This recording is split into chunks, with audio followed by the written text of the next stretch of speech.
आज के कहानी क्रम में आप सभी दोस्तों का हृदय से स्वागत है। आज की कहानी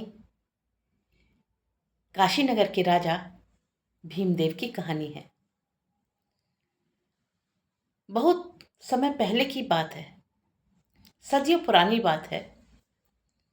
काशीनगर में एक राजा भीमदेव न केवल अपनी बहादुरी और निर्भीकता के लिए जाने जाते थे, बल्कि अपनी प्रजा में दयालुता, न्यायप्रियता और समान व्यवहार के लिए भी जाने जाते थे।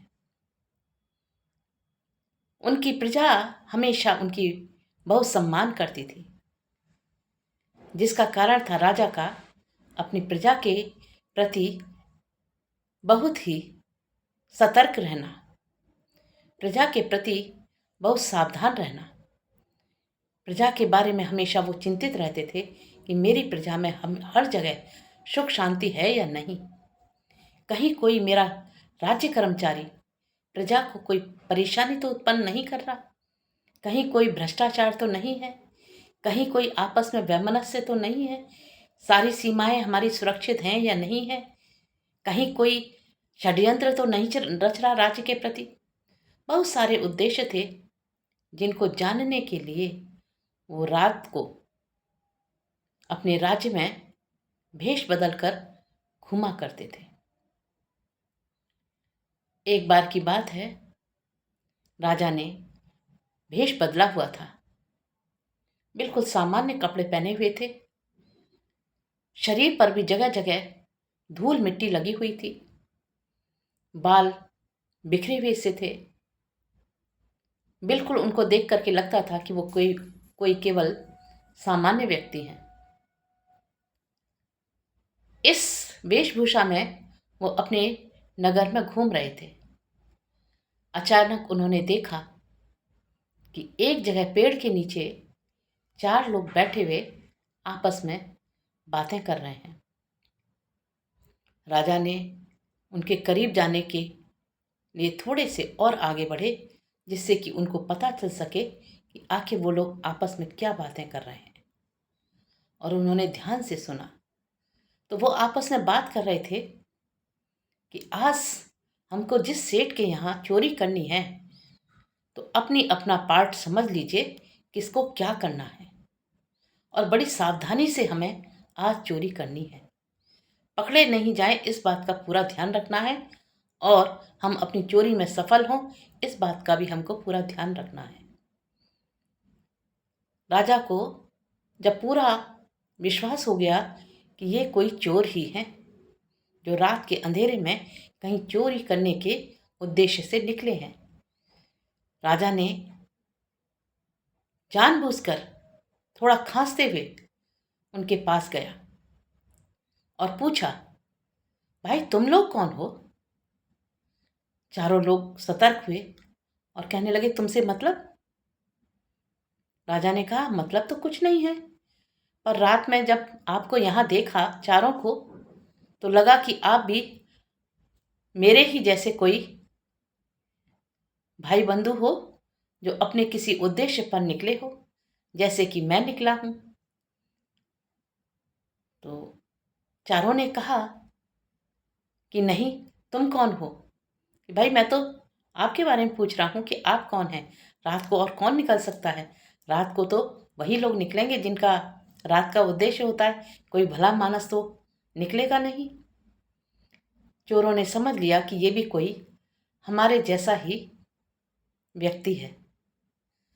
उन्होंने कहा, भाई हम तो चोरी करने के उद्देश्य से निकले हैं, और तुम अकेले हो, तुम कहाँ चोरी करने के लिए उद्देश्य से निकले हो, या कोई और उद्देश्य है? तो सामान्य से दिखने वाले राजा ने कहा कि मैं भी चोरी करने के उद्देश्य से ही निकला हूँ। किसी समय मेरा भी बहुत बड़ा नाम था, पर मेरा ग्रुप जो था, जिसमें 10-12 लोग थे, वो कहीं तितर बितर हो गए हैं। अब मैं अकेला हूँ, तो मैं भी सोच रहा हूँ कि कहीं मैं कोई अपना संगठन नया बनाऊं। चारों चोर बोले, अच्छा तो हमारे साथ चलो। तो पहले मैं तुम्हारा परिचय तो जान लूँ कि तुम्हारे क्या क्या नाम हैं, तुम्हें क्या क्या खासियत है। राजा ने चोरों से पूछा। तो चोर करने कहने लगे कि ये तो जो है, उनमें से एक बोला कि मेरा नाम तो विमल है। दूसरा बोला मैं सुरेश हूँ। तीसरा बोला मैं मैं राजेश हूँ। और चौथा बोला मैं इंद्र हूँ। तो विमल से उस राजा ने पूछा, भाई तुम क्या करते हो? कि हम वैसे तो चारों चोर हैं, लेकिन हम लोगों की अलग अलग खासियत है। राजा ने पूछा, खासियत? तो बताओ तुम्हारी क्या क्या खासियत है। तो विमल बोला कि मेरी खासियत है कि मैं सूंघ करके पता लगा लेता हूँ कि कहाँ पर सोना है। कमल बोला, मुझे पता पड़ जाता है, मुझ में जानवरों की बोली पहचानने की खासियत है। जानवर चाहे वो हाथी हो, घोड़ा हो, कुत्ता हो, पक्षी हो, कोई भी हो, जो वो बोलता है उसको मैं समझ लेता हूँ, उसकी भाषा पढ़ लेता हूँ। कमल ने कहा। राजेश ने कहा, मेरी खासियत है कि कैसा भी ताला क्यों ना हो, कैसा भी, लोहे का हो, तांबे का हो, किसी भी चीज से बना हुआ हो और कितना भी मजबूत ताला हो, मैं उस ताले को खोल लेता हूं।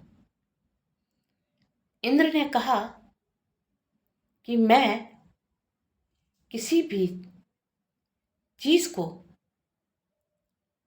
बड़ी आसानी से एक बार देख लूं तो बड़ी आसानी से उसे पहचान लेता हूं। चाहे किसी भी व्यक्ति को मैं अंधेरे में देखूं और मैं उसको आराम से दूसरी बार देखूं कहीं भी, तो मैं पहचान सकता हूं कि वो व्यक्ति कौन है। चारों लोगों ने अपनी अपनी खासियत बताई। विमल ने, कमल ने, राजेश ने और इंद्र ने। और वो चारों कहने लगे, तुम्हारे अंदर क्या है? मेरे अंदर भी बहुत बड़ी खासियत है। तो चारों बोले कि भाई बताइए आपके अंदर क्या खासियत है, आप क्या कर सकते हो। उसने कहा, राजा ने, कि मैं अपने इशारे, आंख के इशारे से किसी की मृत्यु तक टाल सकता हूं। तो उसने कहा, अच्छा दिखाओ तो सही, कैसे टाल सकते हो? तो उन्होंने कहा, नहीं, ये तो वक्त आने पर दिखाया जाता है, ऐसे कैसे दिखाया जा सकता है? जब वक्त पड़ता है तभी दिखाया जा सकता है। उन्होंने कहा, हाँ ये बात तो सही है कि जब ऐसा कोई वक्त आएगा तभी दिखाया जा सकता है। तो भैया चलो, फिर तो आप भी हमारे ही ग्रुप में शामिल हो जाओ, हमारी टोली में शामिल हो जाओ। और इस तरह से वो पांचों लोग आपस में घनिष्ठता बढ़ाने लगे। राजा जानबूझकर उन चोरों के बीच में बड़ी चुपड़ी चुपड़ी बातें करके, मीठी मीठी बात करके उन लोगों में आत्मीयता बढ़ाने लगा। वो पांचों बैठे बात कर रहे थे। तो राजा बोला, भाई तुम सेठ के यहाँ चोरी करने जाओगे, सेठ के यहाँ कितना मिल जाएगा? अरे क्यों ना एक बार ऐसा चोरी की जाए कि हमेशा के लिए छुट्टी हो जाए, इतना धन मिल जाए हम लोगों को। रोज रोज क्यों निकलना रात को? एक बार ऐसी ऐसी जगह पे हाथ मारा जाए जहाँ बहुत सारा धन मिल जाए। तो चारों चोर बोले, ऐसी कहाँ पर हमको मिल जाएगा? तो वो राजा बोला कि क्यों ना राजा के खजाने पर हाथ साफ किया जाए। चारों बोले, ऐसा कैसे हो सकता है? अरे हो कैसे नहीं सकता, हम लोग इतने, पांचों इतने गुणवान हैं, अपने अपने कला में माहिर हैं, तो क्यों नहीं हो सकता है? कोशिश तो कर सकते हैं ना, हम पांचों जो हैं कोशिश कर सकते हैं। तो सब लोगों ने कार्यक्रम बनाया कि चलो ये बात सही है कि राजा के यहाँ तो बहुत ज़्यादा सोना मिलेगा, बहुत ज़्यादा मतलब धन मिलेगा। फिर तो यदि हम वहाँ सफल हो जाते हैं तो फिर तो हमें कभी भी चोरी करने की ज़रूरत ही नहीं पड़ेगी। अब पांचों लोगों ने राजा के खजाने की चोरी करने की योजना बना ली। राजा उसमें शामिल था ही। और राजा उन चारों को लेकर के राजमहल की तरफ चल दिया जहां खजाना था। सभी लोग चल रहे थे। बीच में एक कुत्ता पड़ा। कुत्ता भौंकने लगा। तो कमल को पता थी कि ये जो जानवर होते हैं इनकी बोली पहचानने का उसी को पता था कि वो क्या कह रहा है, वही जान सकता था। तो सारे लोग बोले, ये कुत्ता क्या कह रहा है, क्यों भौंक रहा है? कमल ने बोला कि भाई मुझे तो कुछ गड़बड़ लग रही है, क्योंकि कुत्ता जो कह रहा है उसे तुम लोग भी सुनोगे ना तो तुम लोग भी आश्चर्य में पड़ जाओगे। सब लोग बोले कि ये कुत्ता क्या कह रहा है? कि भाई कुत्ता कह रहा है कि तुम्हारे साथ में राजा है, कोई तुम्हारे आसपास राजा है। अब उन्होंने जो चारों थे उन्होंने कहा, राजा? हमारे साथ कौन राजा है? अरे आज तुमसे गलती हो रही है। ये कुत्ता जो है ना, ये ऐसा कैसे कह सकता है? हम कहाँ दिख रहा है तुमको राजा? राजा तो अपने महल में सो रहा होगा, अपने राजसी ठाट बाट से सो रहा होगा, वो तो ऐश कर रहा होगा अपने बढ़िया पलंग पर। वो कहाँ इधर उधर घूमेगा? ऐसा करके उन लोगों ने उस बात को मजाक में लिया कि भाई कुत्ते ने जैसा बोला और जैसा मेरी समझ में आया मैंने तो वो बात बता दी, अब आप जानो और आपका काम जाने। कुत्ता तो यही कह रहा है कि आप लोगों के साथ में राजा है। अरे ये कुत्ता भूखा होगा, कुछ भी बोल रहा होगा, इसकी बात पर क्या ध्यान देना? कहाँ है हम लोगों के बीच में राजा? राजा हो भी कैसे सकता है? राजा अपने महल में। ये गलत बोल रहा है, आज तुम्हारी भविष्यवाणी गलत हो रही है भाई। और ये कहते हुए वो आगे बढ़ गए। आगे चले तो जब राज महल पास में आया, जहाँ खजाना था वो जगह पास में आई, तो विमल ने एक जमीन देखी जहाँ पर थोड़ा गीला सा हो रहा था। उसने वहाँ की मिट्टी उठाई और उसको सूंघा। उसने कहा, भाई देखो खजाना तो आसपास ही है, अब हम खजाने के नज़दीक आ चुके हैं। और ये कहते हुए वो खजाने की तरफ बढ़ गए। जैसे जैसे उसको मिट्टी से गंध आ रही थी तो उसे पता पड़ रहा था कि सोना कहाँ पर है, और वो जाकर के खजाने के दरवाजे पर खड़े हो गए। अब क्योंकि राजेश को तो ताला खोलने की बहुत बड़ा गुण था उसमें, तो उसने क्या किया, कुछ औजार निकाला और फटाक से ताला खोल दिया। ताला खुल गया, अंदर चले गए पांचों के पांचों। वहां जब अंदर गए तो अपार खजाना देखा, सोना चांदी हीरा मोती ढेरों देखा। अब खूब खूब उन्होंने उठा लिया, उठा करके चलने लगे तो उस पेड़ के नीचे आए और कहने लगे कि भाई इस जो हमने धन लूटा है इसको हम बंटवारा कर लेते हैं। तो उन्होंने बंटवारा किया, लेकिन जो धन लाए थे अब की बार उसने, क्योंकि इतना मोटा धन मिला तो सब लोगों ने कहा, भाई ये जो नया हमारे साथ में दोस्त जुड़ा है इसी के कहने पर तो हमने राजा का महल, राजा के खजाना पर हाथ साफ किया है, तो भाई अब तो इसको भी देना पड़ेगा क्योंकि ये भी हमारा साथी बन चुका है। तो अब इसमें से हम 4 नहीं 5 हिस्से करेंगे, इसको भी इसका हिस्सा जरूर देंगे। तो उन्होंने 5 हिस्से कर लिए और बराबर बराबर, और सबको हिस्सा दिया, राजा को भी देने लगे। तो उस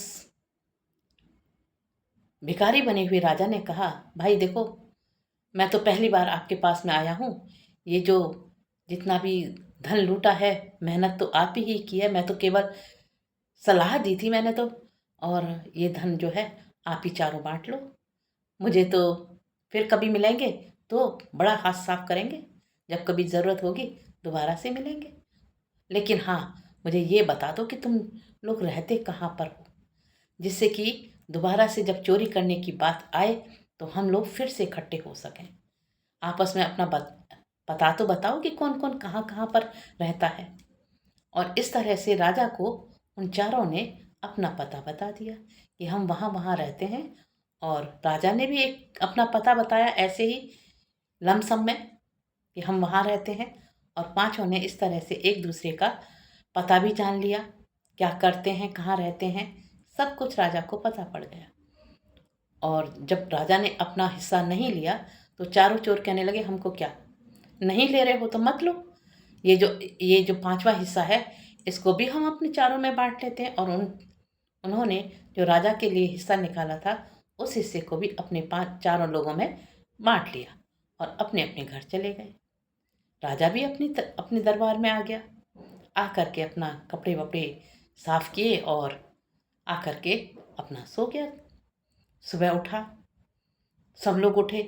अब जो पहरेदार थे या जो भी खजांची थे, जब वो खजाने में गए तो उन्होंने देखा कि वहां तो धन लुटा हुआ है, खजाना लुट गया। अब सब जगह शोर मच गया, राजा के खजाने में चोरी हो गई, राजा के खजाने में चोरी हो गई। अब सब लोग जो हैं चोर के पीछे पड़ गए कि चोर को कैसे पकड़ा जाए। कोई कुछ कहे, कोई कुछ कहे। पूरे दरबार में खलबली मच रही, जहां देखो वहां यही चर्चा, खजाने में चोरी हो गई, खजाने में चोरी हो गई, राजा का खजाना लूट लिया गया।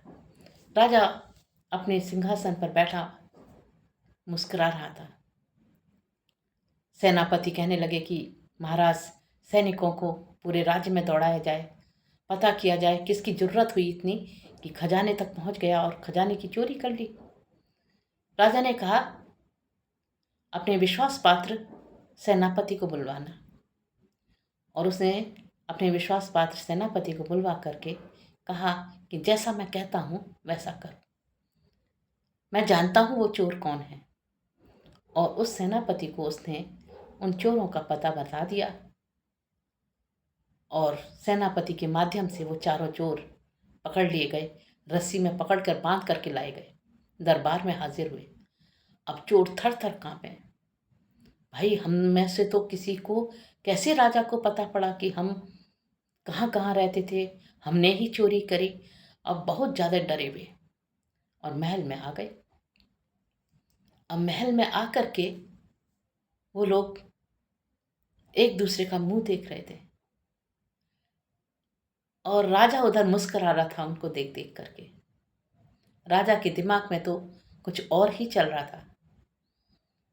तो राजा ने कहा कि तुम लोगों ने चोरी की है, मुझे पता है।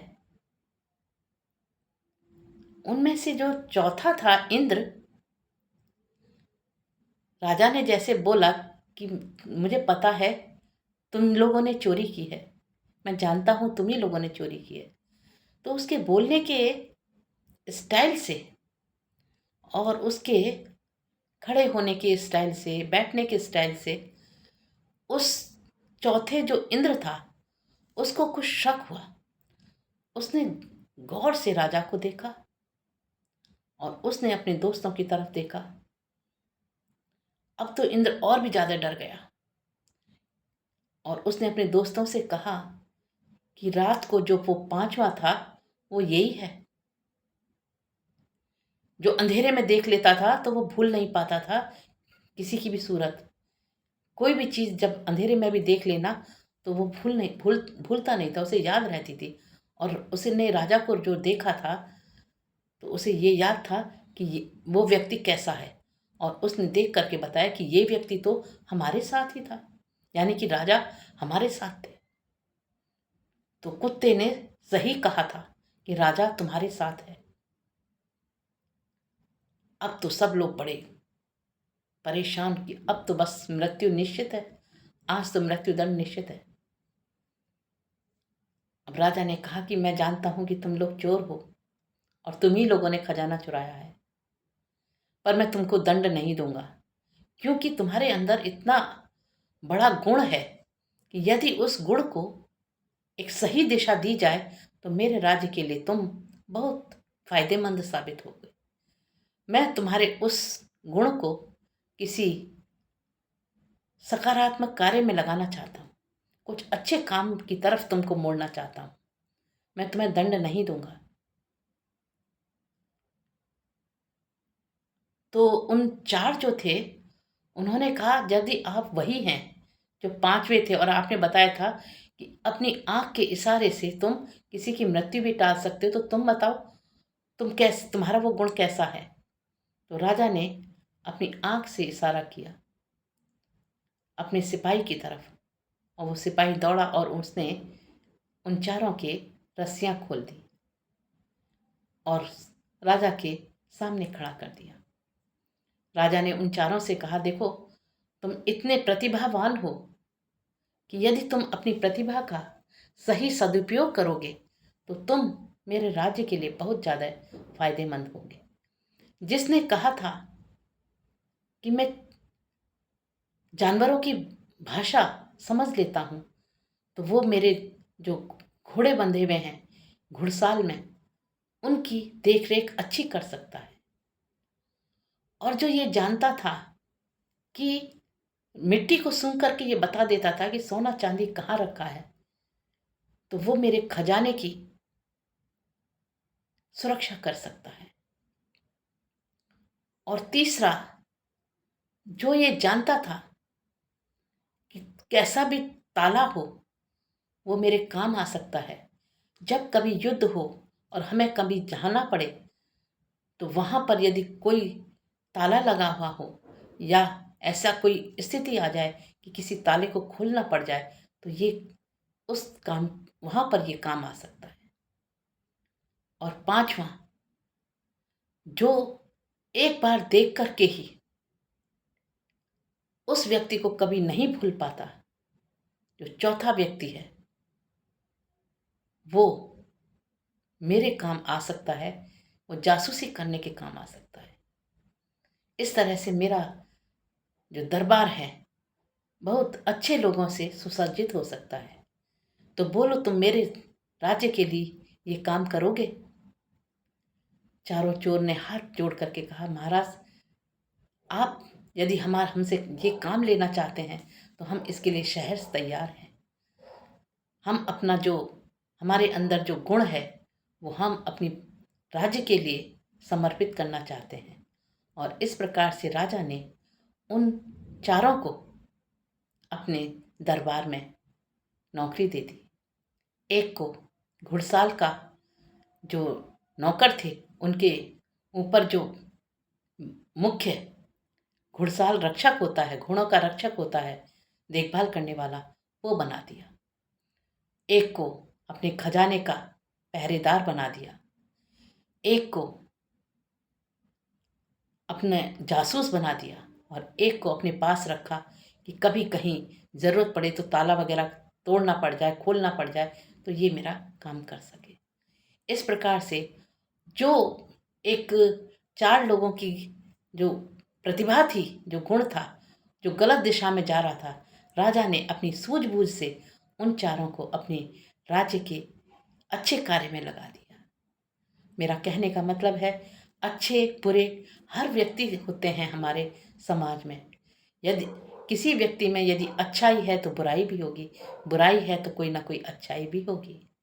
यदि हमें किसी व्यक्ति में बुराई दिखती है और यदि हम उस बुराई को अच्छाई की तरफ मोड़ सकते हैं, तो हमारा पहला काम उस बुराई को अच्छाई की तरफ मोड़ने का होना चाहिए, ना कि अपने किसी गलत फहमी से उस बुराई को दबाने के लिए कोई दंड का प्रयोग करना चाहिए। राजा ने बहुत ही समझदारी से काम किया और उन चारों का जो गुण था अपनी प्रजा के लिए, अपने राज्य के लिए इस्तेमाल किया। हमारे समाज में न जाने कितने ऐसे युवक हैं जिनमें प्रतिभा कूट कूट कर भरी हुई है, लेकिन वो अपनी प्रतिभा का सदुपयोग नहीं कर पाते हैं। यदि कोई समझदार व्यक्ति हो तो एक उनकी प्रतिभा को एक अच्छा मोड़ दे करके उनसे बहुत अच्छे कार्य ले सकता है। हमारे युवाओं को ऐसे नायकों की जरूरत है जो उनकी प्रतिभा को समझ करके, उनको गुण को, उनके टैलेंट को समझ करके उनके अनुसार कोई काम दे सके। तो आज की कहानी का मेरा यही अंत होता है। आशा करती हूँ आज की कहानी आप लोगों को बहुत पसंद आई होगी।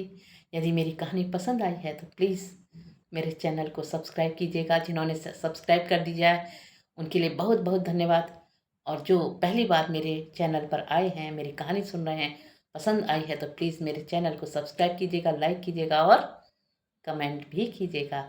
तो शैल शर्मा का आपके लिए बहुत बहुत धन्यवाद मेरी कहानी सुनने के लिए। अपना अमूल्य समय आपने मुझे दिया, इसके लिए बहुत बहुत धन्यवाद। Thank you.